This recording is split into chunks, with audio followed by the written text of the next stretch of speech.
We turn now to look at a continuation of some of the subjects that we've been studying over the last few weeks, mostly on Thursdays. And it is a series or a sequence of character qualities and virtues within the context of Buddhist culture, which are seen as rather like a staircase, where by cultivating one virtue, it leads to the next. So you can jump onto the staircase in any place, but the next step up will always be an improvement in your character towards a point where you can eventually reach the transcendental and become enlightened. Hence the enlightened living title. And over the last few times we've been looking at things like how to live more intentionally, and a lot of these qualities could be considered as a preparation of the quality of mind, ready to do a little bit of gardening, to till the soil, fertilize the soil, and eventually to hear teachings that may transform our lives for the better. And as we embark on what's known as group number 7 of teachings in these 38 blessings in all, then we start to see a sequence. Tonight's talk will be about respect, and respect together with other qualities like humility and contentment, gratitude, are seen to be the sort of things which act as a fertile soil for the final one, which would be hearing Dharma teachings, or teachings about Buddhist practice or Buddhist self-improvement. So without these qualities, respect, humility, contentment, gratitude, then it would be rather like stony ground on which, even if you plant good seedlings, that they're unlikely to do very well. So the first 4 of these 5 blessings in this subsection are concerned with softening up the mind and making it more receptive to the seeds which come in number 26 to do with Dhamma teachings. But today we make a start on the quality of respect, which is sometimes a word that is misunderstood, especially for those of us who have grown up in a more egalitarian society. Sometimes there's the role of respect is a little bit poorly understood, and this becomes evident if you ever look in places like Tumblr, where there's lots of bumper stickers and slogans to do with respect, which seem to promote rather a different understanding than the one I'm trying to explain to you today. So one of the ideas of respect, which seems to be quite commonly understood, is that you only respect other people, so they're going to respect you back.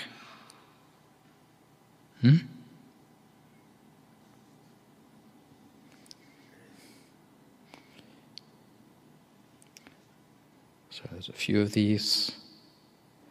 But mostly seems to be something along the lines of accept diversity as long as it's harmless. And Dennis Franz just now, apparently of NYPD fame, he said he's only respectful because he expects other people to treat him with respect back again. And some of them are attributed to the Buddha, but I don't think they really are in the scriptures from what I have seen. Yes, so sometimes they are sort of a little bit fake.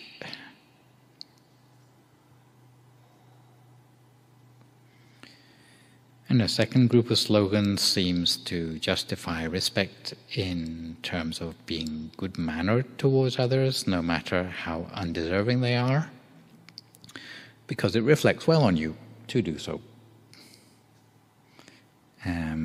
And again, some of them are attributed to the Buddha, but wrongly or rightly, they seem to miss the point about respect, at least the sort I'm trying to convey today.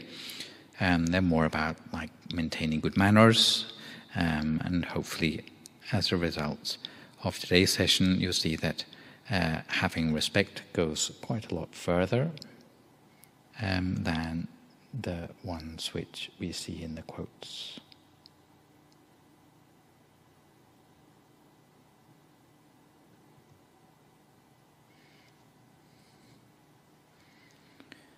And lastly, there comes a set of slightly confusing slogans about self-respect, which is a path to getting respect from others, which probably I would have called self-confidence or maybe self-gratitude. And again, it's a little bit borderline problematic because it seems to feed into promoting narcissistic values, which makes things worse for those who already suffer from delusions of grandeur and difficulty of understanding the proper role of respect, especially when we are trying to push back against those who feel entitled or just narcissistic. So these sorts of respect quotes,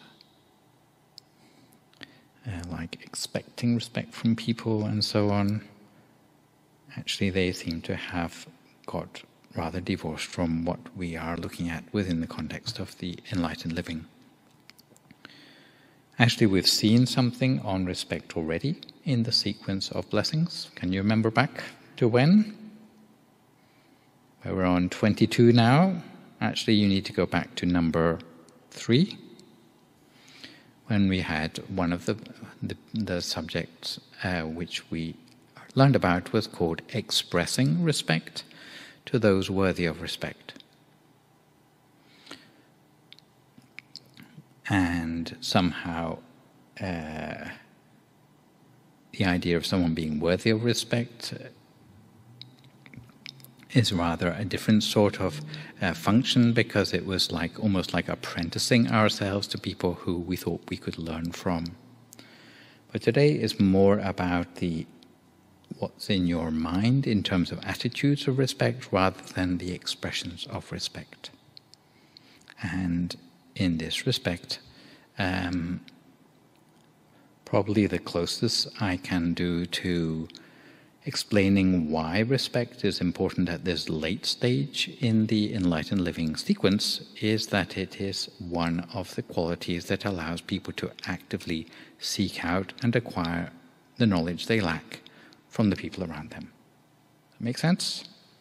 So all what we've seen from the bumper stickers and so on, they may use the same word, but actually the purpose of respect at this point in the blessings is more to do with empowering yourself to absorb knowledge from the things and people around you. In many companies, they don't have a requisite skill set for the people they take on when they interview them for a new job. And if you don't have the qualities they want, then they would just turn you away. But within our organization, we have used at least to have the idea that anyone who wants to help out has unlimited potential. It's just that if they don't have the skill when they start out, then they can pick it up by helping out as they go along, if they have a sense of respect for the people around them. Yeah? And it works because people are supposedly open-handed in sharing the knowledge and expertise they have with those around them. They don't hold something back. It's not like they've got some trade secrets which they're not going to let on about. Yeah? So where there's respect and there's a sort of openness with knowledge, then knowledge can flow. But this doesn't happen naturally in many organizations. And many multi-billion net worth businesses, whether it be Lucent or Cisco, have discovered that although they have very large organizations with a lot of knowledge contained in its members, it's relatively unsupportive as a learning environment. And it actually costs them money, so they have to do something about it. If it didn't cost them money, then they probably wouldn't be that interested. But supposing you have a company with 100 employees, and one employee in that company finds a way to work faster or make products better, then their discovery ought to be something that would be shared amongst all the 100 employees, right? But what actually happens is that people don't share. They want to be the one who does better than all their competitive co-workers. Sometimes other people don't want to learn anything from them, even though it's a good idea, because they have a personal dislike for that inventor. Some people like to reinvent the wheel for themselves. So the problem of sharing knowledge has spawned a whole new section of management science called knowledge management. And there are many things in the book called If Only We Knew What We Know by Carl Odell and C. Jackson Grayson Jr., which can also be applied to knowledge within a spiritual setting as well. And the book actually starts out with quite a gruesome observation by Arthur C. Clarke, who you've heard of, right? Arthur C. Clarke? Science fiction writer. Yeah? Well, he observed that many cave dwellers whose fossils remain in caves were actually discovered frozen to death on beds of coal. Ironic, eh? So they actually died in the same place as things they could have used to survive. But because they didn't recognize the value of what they had right in their face, literally, mine it or use it in a way that could save their life, this is a clear example of how what you don't know can and will hurt you. So, sharing knowledge, valuing innovation, can be a matter of life and death. And for competitive corporations, then it can reduce their ability to compete. So some of the things which, from that book on knowledge transfer, we can learn from, which sort of introduce the idea of respect, which we are looking at in this particular blessing, are things which are also potentially helpful to us as meditators. So, firstly, being open about what you know saves others reinventing the wheel. Admitting your failings or your shortcomings, especially in your meditation, allows you to learn from your mistakes and from others' mistakes if they are willing to share with you. Asking when you don't understand is also a good way to share knowledge, because often a teacher doesn't know what you don't know, and it's only by the questions they receive that they can then go into more detail about the things which are interesting to you or which you particularly want to know about. And focusing on the good in the things which you're learning about will help to reduce the sense of competition between those trying to learn about it. Many of the things to do with respect I'll talk about today are the opposite of finding fault with things. It's to do with finding what's right with things and focusing on that as a sort of active effort which you make to look for what is good in things. So if you only find fault with things, then you only find the very superficial aspects of what you're trying to learn about. Respect would lead you deeper. Being enthusiastic, being helpful to a person with knowledge helps to make a person with knowledge more motivated to share what they know. Why is this important? Because many of the things you're dealing with, whether it's in a corporate setting or even in a spiritual setting, are embodied in people. And if that person moves on or passes away, then often if that knowledge remains unshared, then the knowledge dies with them. So if they are able to pass on 100% of what they know to the next person, then the knowledge survives. But if they only pass on a half of what they know because they don't feel like it, or they feel lazy, or they don't feel enthusiastic enough to share what they know, then that knowledge is reduced by half in that generation. And even knowledge that's valuable can gradually tail off generation by generation if it is not shared. Sharing of knowledge is rather like transmission of any sort of subjective knowledge, and you can use the metaphor of things like analog TV stations, now a thing of the past a little bit. But from spiritual knowledge, then there's someone who discovers something new in the first place and they try to share what they know with others. Whether those other people pick up on the knowledge or not is rather like having a good TV aerial. You might get more or less good a picture. I'm not talking about digital these days, but you can remember the fuzzy snow that you got on TV screens when you hadn't lined up your aerial properly. Then sometimes the amount of knowledge we get from a spiritual teacher is rather similar to that we don't really get the full picture, especially if we've got pigeons sitting on our TV aerial, or a plane is flying overhead. So it's like a chain of continuity from a source of knowledge down to the present day, present generation.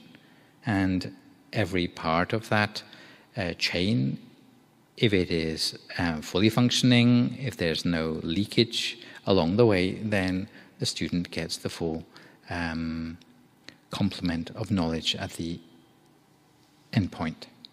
But what generally happens is that there are leaks in the knowledge along the way, so the student actually doesn't get quite as much as they should do. And where respect comes in is that it manages to maximize at every point the amount of knowledge that gets through to the next stage of the transmission. In things like Tibetan Buddhism, they actually even call the sort of teachings which a guru gives transmissions. Yeah. But here we just use it as a metaphor. And it could be said that in history, knowledge of any sort has phases where it prospers and then dies out. Certain historians, such as Edward Gibbon or Arnold Toynbee, they speculated that things like the fall of the Roman Empire was due to a loss of vision about what it meant to be a good Roman. At some point where there is sort of corruption comes in, then the real tragic thing that happens for the whole civilization, which has been built up to that point, is there's a loss of vision. Like I said, people know 100%, but they share only 50%.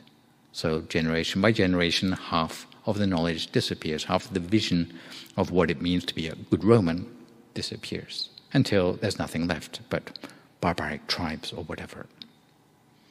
Same thing happened, same pattern with ancient Egyptians or with Aztecs. But you see a similar pattern of loss of vision at a certain point, often where there's a sort of descent into barbaric activities. So if it can happen to huge and powerful civilizations like those, then how about something flimsy and non-aggressive like meditation, which has to live from teacher to student and outlive the people who know about it now and be passed down to another generation. Without that sharing, then knowledge will sort of disappear into oblivion as well. It can't live in books alone. It has to be exemplified for the most part. So this losing of vision, it is something which is very human invested And the quality of respect is to do with the active qualities by which that knowledge can be passed down and not lost along the way. So, to look at respect and what we would mean by that,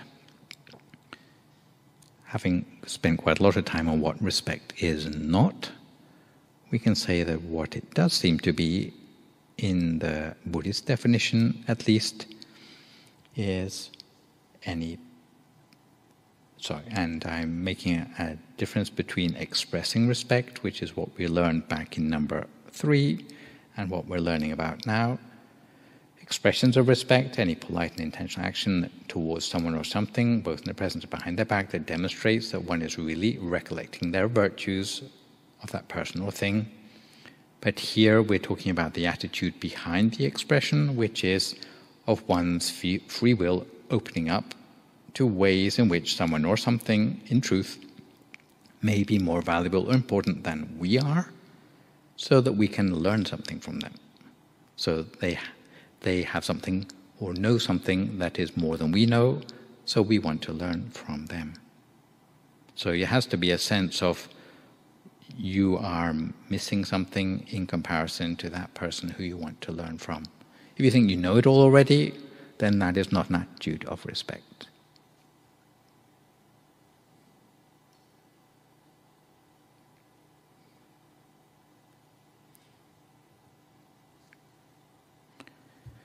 So respect is easy to understand if you say it is pretty much the opposite of finding fault with things.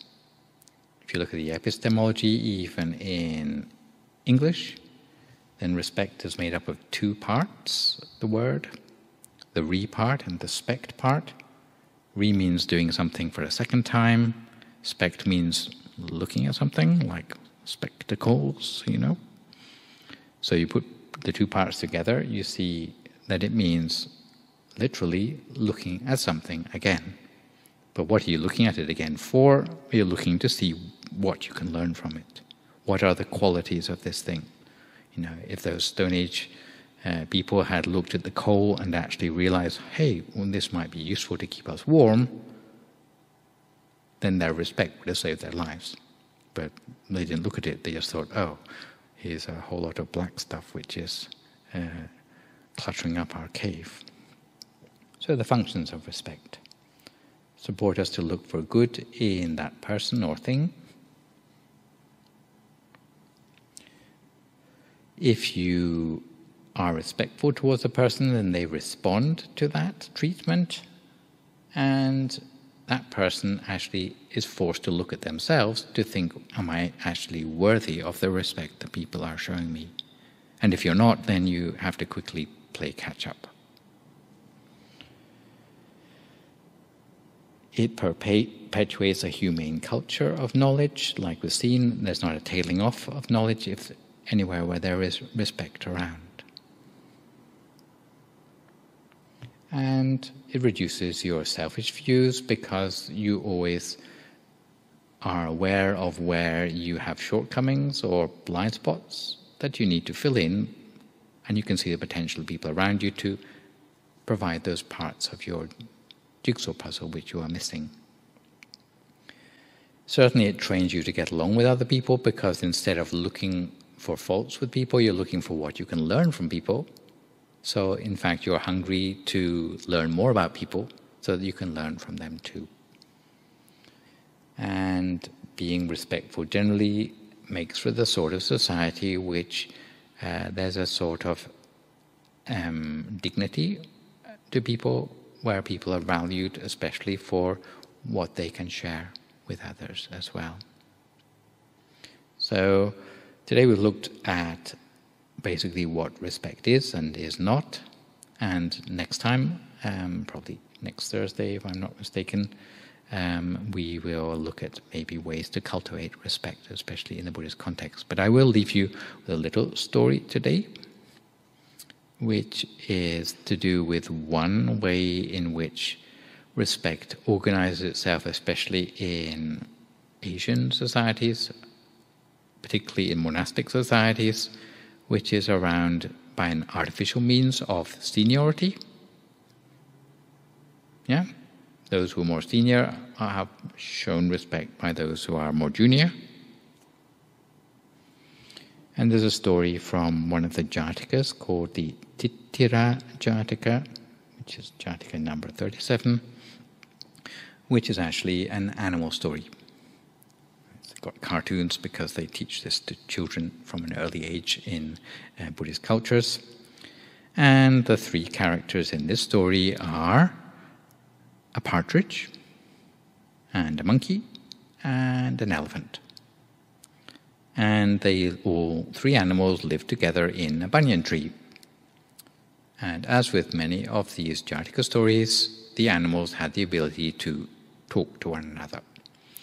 But despite their capacity to communicate, they failed to show any respect or consideration for each other. And therefore, they did not get along very well, and they were more of a hindrance to each other than a help. The elephant thought it was the best because it was the biggest, and it would scratch itself against the tree so roughly that all the other animals would fall out of the tree. So that's no good. And it would also trumpet loudly and would wake up all the others. The monkey wasn't much better because it thought it was the best. And why? Because it could climb the tree more quickly, and it would do things like drop ants' nests on the elephant's head if it wasn't in a good mood. If it was bored, it would rip apart the partridge's nest just for fun. And the partridge said nothing, but sometimes it would do a dropping on the other animal's head, or it would sing loudly whenever it felt like it. So in the end, the three animals, none of them could get a proper night's sleep. So they had a tree meeting and decided that they had to do something, because if they carried on like this, then none of them would enjoy their lives anymore. So to solve the problem, they decided to respect each other according to their age. And there wasn't any obvious ways to determine what was the age of those animals, because like they could talk but they couldn't count. So they worked out a way of counting how old they were by how much of the history of the tree they lived in they could remember. So they started with the elephant, and the elephant said his first memory of the tree was when the tree was as tall as his tummy button. So that was about like a meter tall for a young elephant. And the monkey's first memory of the tree was when it could sit on the ground and nibble the shoots on the top, so maybe about 6 inches high. And the bird said that it could remember the tree since it had not yet sprouted. Sort of aside, it did the dropping that seeded the tree in the first place. And turns out from the comparison that the bird is therefore the most senior, followed by the monkey, followed by the elephant. And the way seniority works in such a situation is that, especially between siblings, is that in Asian cultures the elder sibling must take care of each of the younger siblings and teach them what they need to know. Whereas the younger siblings have the duty to be compliant and humble and eager to learn from their elder siblings. Yeah? So in those languages of those Asian cultures, you don't just call them brother, sister, but you have a special name for younger brother or older brother, special name for younger sister or older sister, because it defines how you treat them, basically. So now each of the animals knew where they stood in relation to the other animals. They could put their good habits to work. And the bird would get up early in the morning and fly up as high as it could in the sky and do reconnaissance to find out which part of the forest had fruit that was ripe that day. Once it had got the location, then the bird would share it with the elephant and the monkey. They didn't have to guess anymore where to find the fruit, but they could all sit on the back of the elephant and go directly to where the fruit was ripe. And now instead of the elephant having to wait for the fruit to drop off the tree, the monkey would climb up the tree and collect the fruit for the other two. And they could pick so much fruit that it could be transported on the back of the elephant, and they could store it at the bottom of the banyan tree so that the next day they wouldn't have to go looking for food. So, as a more general principle of respect according to seniority in bringing forth the goodness of every person, even in a monastic community or in a family, it allows for cooperation and sharing of knowledge. Yeah. So for today, let's finish off with a few little announcements. You're all regular meditators, I know already. You may find Mind Gem is useful to remind you of different approaches to meditation, if you haven't already found that one on your mobile phone.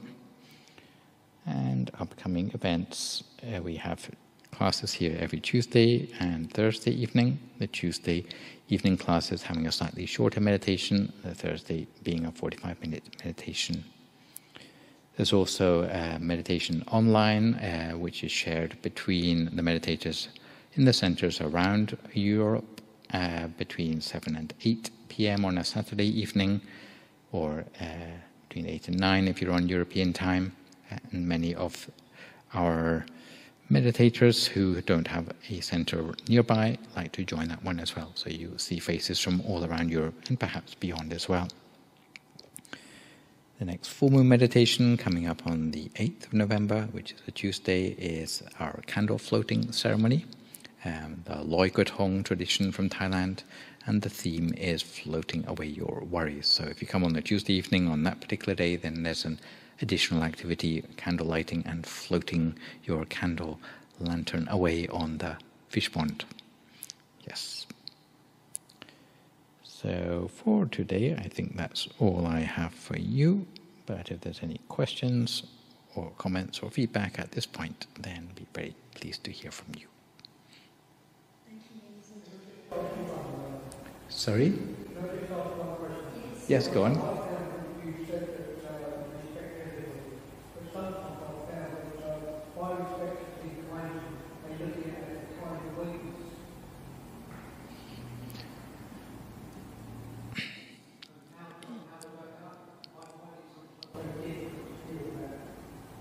I think respecting everyone is not the idea, so that's the bumper sticker respect, but you respect everyone in the sense that you're looking for, in this person who is like 99% a person who I have problems with, is there a 1% there which is maybe a redeeming quality, which I can learn from, or maybe which I can connect with them for that 1% alone.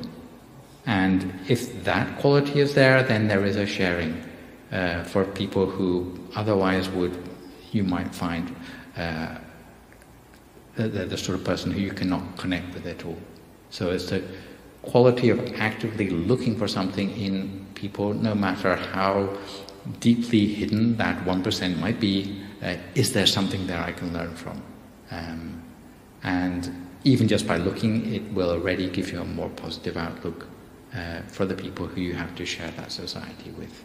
But generally it is starting with people who you find worthy of the respect to start with, but later we extend that to everyone as far as possible and actively look for something of a redeeming quality in that person.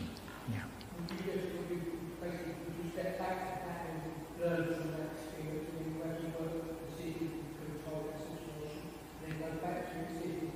Yes, there's always a danger that you get dragged in by the 99%, in which case you would have to know about your own potential to be yourself, or keep your own sense of spiritual freedom, and not get drawn into the 99% which you might not be quite so keen on having brush off on you. Yeah.